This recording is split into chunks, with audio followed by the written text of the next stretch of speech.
সম্মানিত ভাইরা আমার, জাহান্নামে যাওয়ার জন্য এক নাম্বার যে কারণ আল্লাহ রাব্বুল আলামিন বার্তায়ছেন, বলে দিয়েছেন, জাহান্নামে যাওয়ার এক নাম্বার কারণ হবে আল্লাহর সঙ্গে বান্দার শিরিক করা। কি করা? শিরিক করা। শিরিক বলতে কি বোঝায়? শিরিক হলো এমন কোনো কাজ করা যেটাকে আল্লাহর সমমান করা। জোরে কর নাউযুবিল্লাহ। যেমন আল্লাহ ছাড়া এই কপাল কোনো ব্যক্তির সামনে, গাছের সামনে, কবরের সামনে, মাটির সামনে নিজের মস্তককে অবনত করে দেওয়া, এটাই হলো শিরক। জোরে কর ঠিক কিনা? কোনো গাছের সামনে, কোনো মূর্তির সামনে আমি আমার এই কপালটাকে নত করতে পারি না। জোরে কর ঠিক কিনা? কারণ আমাদের সৃষ্টিকর্তা কে? আমার মালিক কে? সেজদা তো তিনিই পাবেন যিনি আমাকে সৃষ্টি করেছেন। জোরে কর ঠিক কিনা? এক নাম্বার হলো শিরিক করা। শিরিকের ধারে পাশে যাওয়া যাবে না। ইন্নাশ শিরকা লাযুলমুন আযীম। নিশ্চয় শিরিক হলো একটা বড় গুনাহ। এই শিরিকের গুনাহ আল্লাহ রাব্বুল আলামিন মাফ করেন না।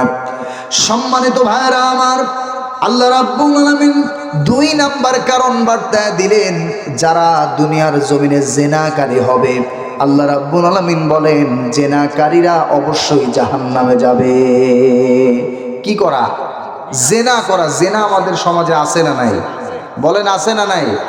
কম না বেশি? সয়লাভ অনেক বেশি। জোরে কোন ঠিক কিনা? মানুষ এটাকে গুনাহকে গুনাই মনে করে না। শুধু কি ওই একসঙ্গে থাকাকেই জেনা বলে তা না। এই জেনা হাতের জেনা হয়, চোখের জেনা হয়, কানের জেনা হয়, দিলের জেনা হয়। কিভাবে হয়? চোখ দিয়ে যেটা দেখা নিষেধ, জিনাল আইনু আন নাজরু।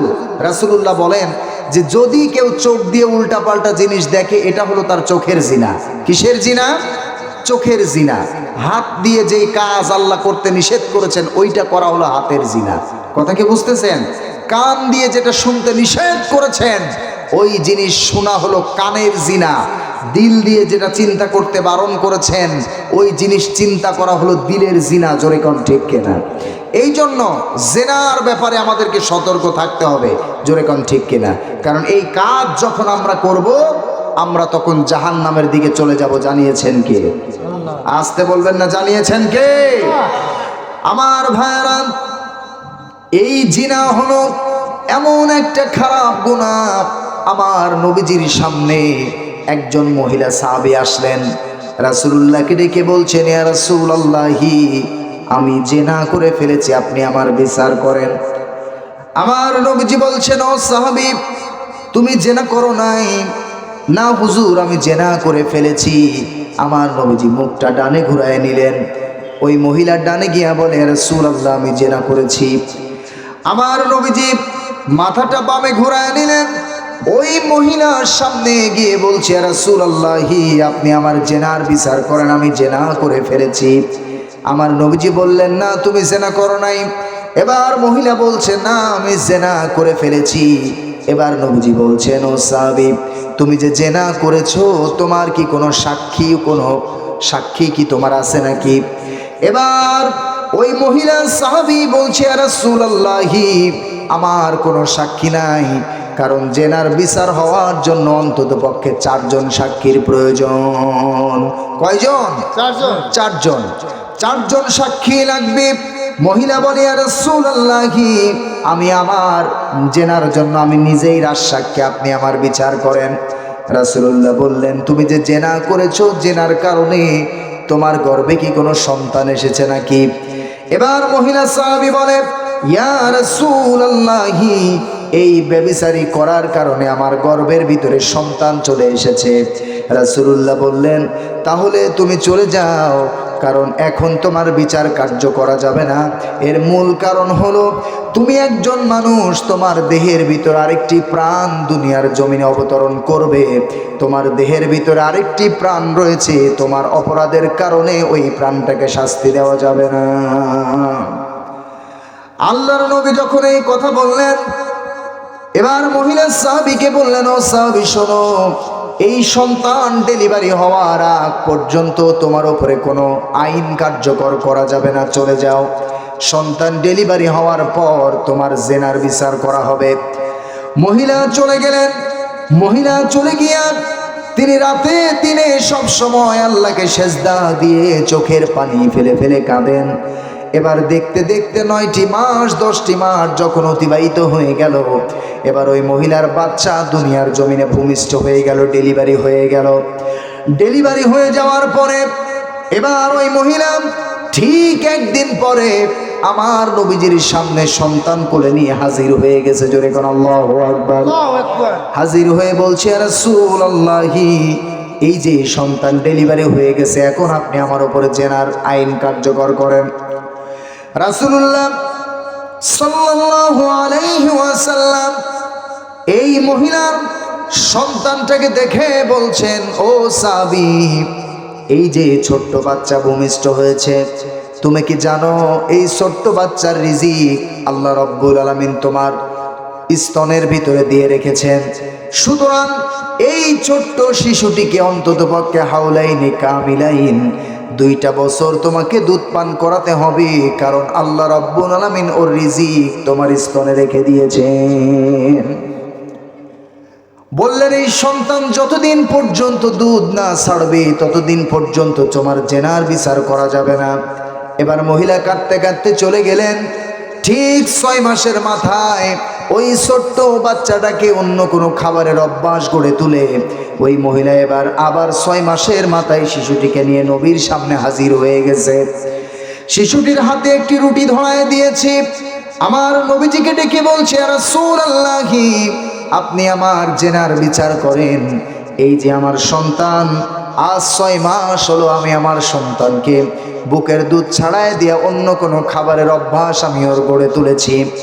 আমি যদি মারা যাই, আমার এই সন্তান আর দুনিয়ার জমিনে তার খাবারের কোনো কষ্ট হবে না। রাসূলুল্লাহ ওই মহিলার হাত থেকে সন্তানটাকে নিয়ে নিলেন, এইভাবে উঁচা করে ধরলেন। উঁচা করে ধরে রাসূলুল্লাহ সাহাবায়ে কেরামকে ডেকে বলছেন, ও সাহাবীরা, এই যে একটা ছোট্ট সন্তান আমার হাতে দেখতে পাও, এই সন্তানের যদি কেউ লালন পালন আর দায়ভারের দায়িত্ব যদি কেউ গ্রহণ করো, আমি রাসূল তাকে কথা দিলাম কাল কিয়ামতের ময়দানে আমি রাসূল আর ওই সাহাবী পাশাপাশি জান্নাতে অবস্থান করব।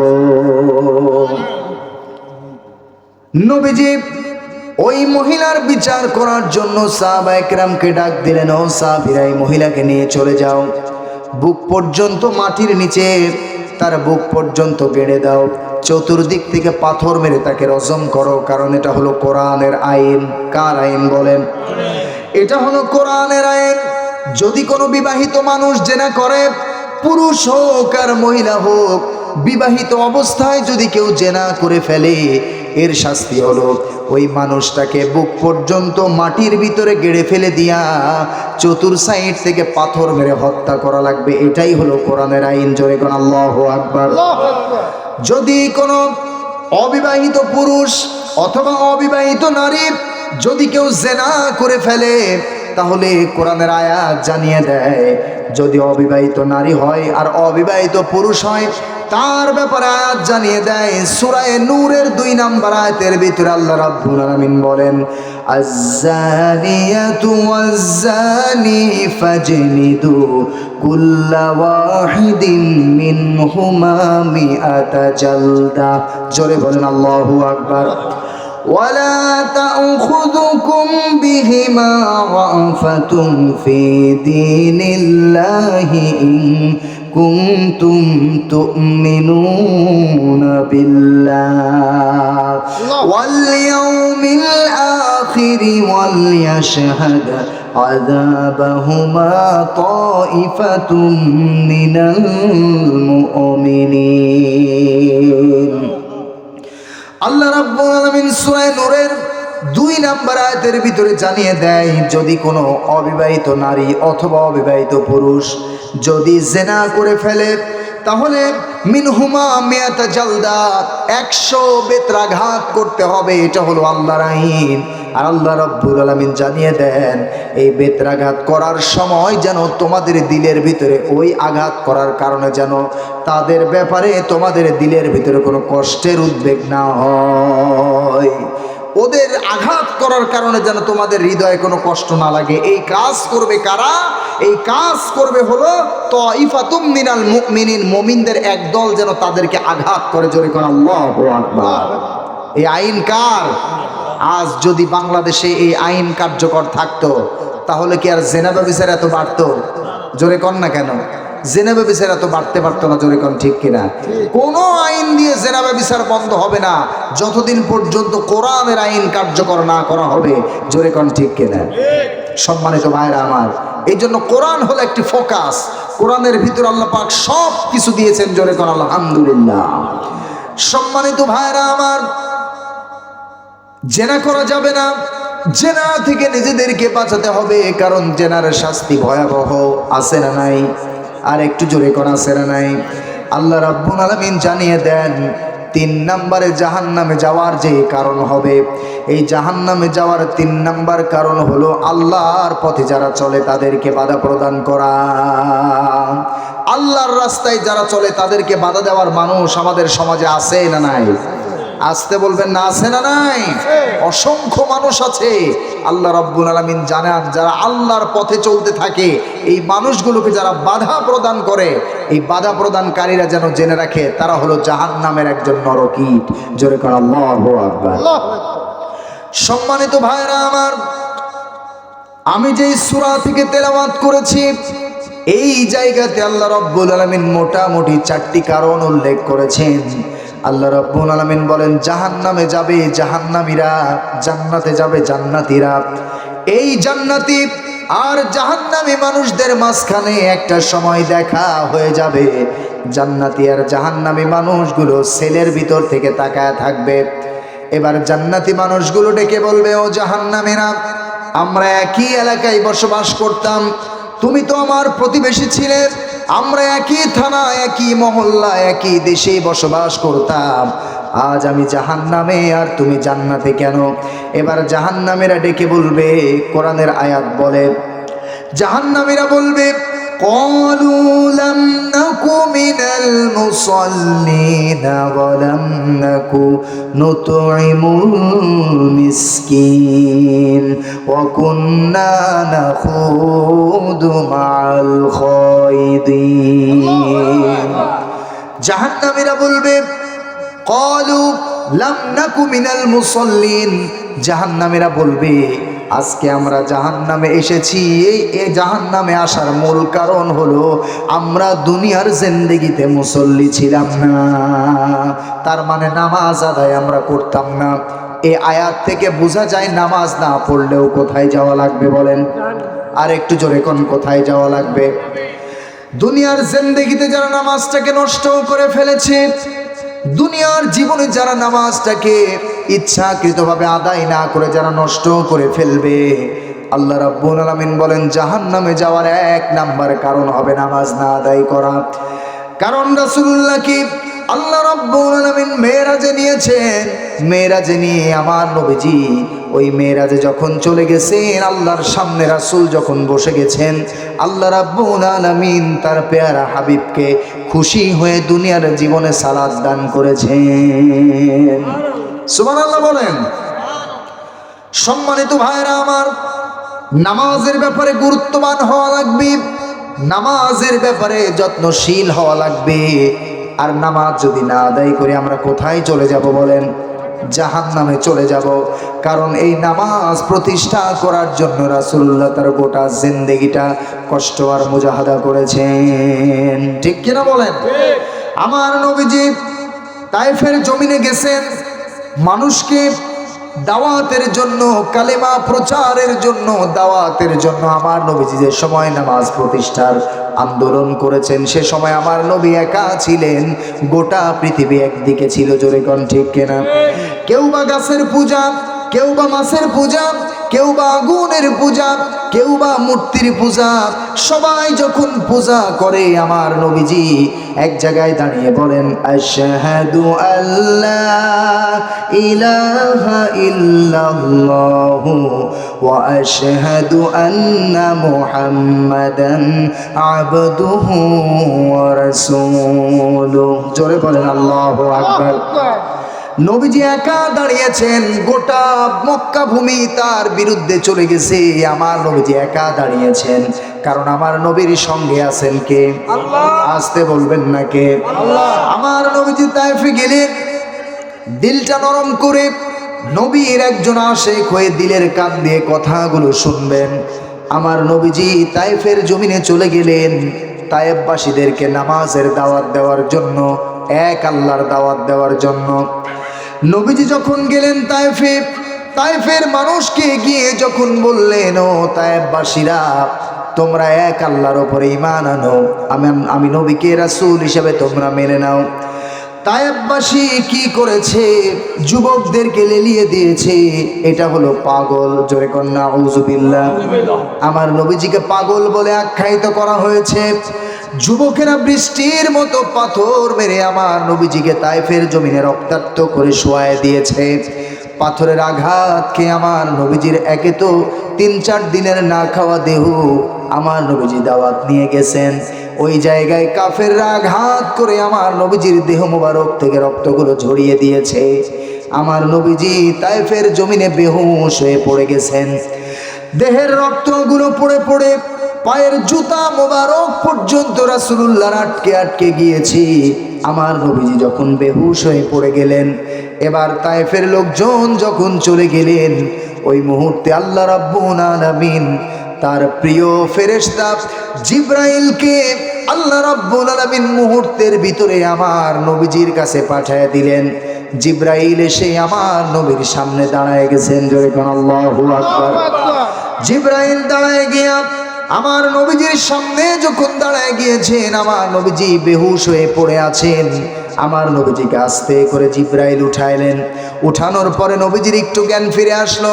আমার নবীজি চোখের পানি ফেলে ফেলে কাঁদছেন। জিবরাইলের আর সহ্য হয় না। জিবরাইল ডেকে বলছে, ইয়া রাসূলুল্লাহি, আপনি কাঁদতেছেন, আপনি চিন্তা করবেন না, একটিবার আপনি আমাকে পারমিশন দেন। আল্লাহ পাক আমাকে 6000 ডানা দান করেছেন। জোরে কোন আল্লাহু আকবার। আপনি যদি একটা বার আমাকে পারমিশন দেন, আল্লাহ রাব্বুল আলামিন আমাকে পাঠিয়েছেন, একটা বার আপনি পারমিশন দেবেন, আমি আমার একটা পাখা ব্যবহার করা লাগবে না, এই গোটা তায়েফবাসীকে আমি এই মুহূর্তের ভিতরেই জমিনে দাফন করে দিতে পারি। রাসূলুল্লাহ বললেন, ও জিবরাইল, আমি তোমার কাছে সাহায্য চাই না, তুমি কাদেরকে মারতে চাও জানো? আজ রক্ত আমার জমিন পর্যন্ত স্পর্শ করেছে। ও জিবরাইল, তুমি জেনে রেখে দাও, এই যে রক্ত তায়েফের জমিন পর্যন্ত যখন স্পর্শ করেই ফেলেছে, এই জমিনের ভিতরেই আল্লাহর দ্বীন একদিন কায়েম হয়ে যাবে।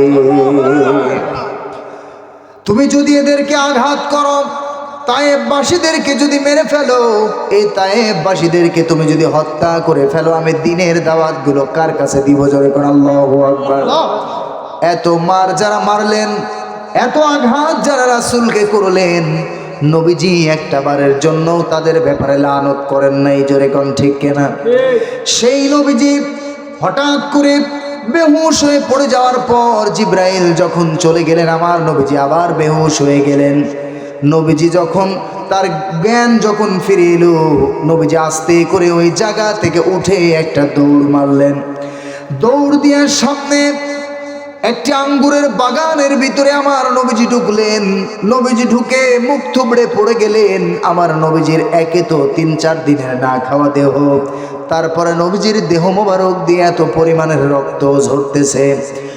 আমার নবীজি ওই আঙ্গুরের বাগানের ভিতরে যখন সেন্সলেস হয়ে পড়ে গেলেন, ওই বাগানের ভিতরে বাগানের একজন কর্মচারী যুবক, তিনি দেখতে পেলেন একটা টকবগে যুবক বাগানের ভিতরে রক্তাক্ত অবস্থায় পড়ে আছে। যুবক চিন্তা করলেন, তার দেহ থেকে যে পরিমাণের রক্ত জমিনে ঝরেছে, এই লোকটার অবস্থা খুবই খারাপ, মনে হয় বাঁচবে না। উনি আঙ্গুরের বাগান থেকে কিছু আঙ্গুর ছিঁড়ে নিয়ে এটাকে রস বানালেন, একটা গ্লাসের মধ্যে ভরলেন। ভরে আমার নবীজির কাছে গিয়ে আমার নবীজির মাথা মোবারকটাকে সুন্দর করে নিজের হাতের মধ্যে উঠায় নিলেন। বলেন আল্লাহু আকবার। নবীজির জ্ঞানটা যখন ফিরে এলো, আমার নবীজির জ্ঞান ফিরে আসার পর যুবক বলে, ও যুবক, তোমার নাম কি? কোথা থেকে তুমি এসেছো? এই যে তোমার দেহ থেকে এত রক্ত তোমার ঝরে গেছে, এই মুহূর্তে আমার মনে হয় তোমার দেহের কন্ডিশন খুব একটা ভালো না। যে কোনো সময় তোমার বড় কোনো দুর্ঘটনা ঘটে যেতে পারে। আমার হাতে এক গ্লাস আঙ্গুরের রস আছে, এটাকে তুমি পান করো। এটা পান করলে তোমার জীবনী শক্তি ফিরে আসবে। এবার যুবক সুন্দর করে আঙ্গুরের গ্লাসটা নিয়ে আমার নবীজির মুখে মোবারকের ভিতরে ধরেছেন। আমার নবীজি আঙ্গুরের রসটা পান করার সঙ্গে সঙ্গে আল্লাহ রাব্বুল আলামিন তার দেহের ভিতরে আবার জীবনী শক্তিটা ফিরিয়ে দিয়েছেন। আমার নবীজি আঙ্গুর বাগানের ওই যুবকের দিকে তাকায় বলে, যুবক, তোমার নাম তো আদ্দাস। যুবক এবার অবাক হয়ে গেছে। ও যুবক, তুমি আমাকে কোনোদিন দেখো নাই, আমার পরিচয় নাই, তোমার সঙ্গে আমার কোনো পরিচয় নাই, অথচ আমার নাম যে আদ্দাস তুমি কিভাবে বলতে পারো? রাসূলুল্লাহ বলছেন, ও যুবক, তোমার নাম জানি না, শুধু তাই নয়, তোমার বাড়ি কোন জায়গায় সেটাও বলে দিতে পারি। আল্লাহু আকবার। আমার নবীজি তখন বললেন, যুবক, তোমার নাম আদ্দাস আর তোমার বাড়ি হলো নিনুয়া নামক একটা গ্রামে। এবার বাগানের ওই যুবক চিন্তা করে, আহারে, এই লোকটা তো আমার নামও জানে, আমার বাড়ির খবরও জানে। জোরে কোন আল্লাহু আকবার। রাসূলুল্লাহ বলছেন, যুবক শোনো, তুমি যেই গ্রামের মানুষ, নিনুয়া নামক গ্রামের মানুষ, তোমার ওই গ্রামে একজন আল্লাহর পয়গম্বর আল্লাহ রাব্বুল আলামিন পাঠিয়েছিলেন, যার নাম ছিল ইউনূস। জোরে কোন আল্লাহু আকবার।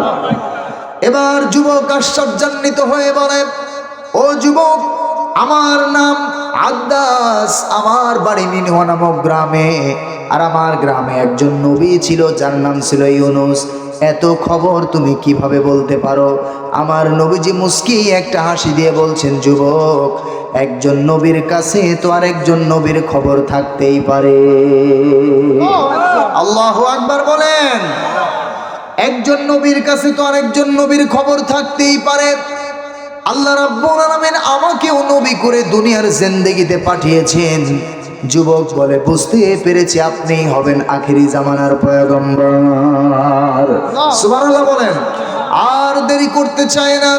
যুবক বলে, আমাকে কালেমা পড়িয়ে দেন, লা ইলাহা ইল্লাল্লাহু মুহাম্মাদুর রাসূলুল্লাহ। জিকির করেন, লা ইলাহা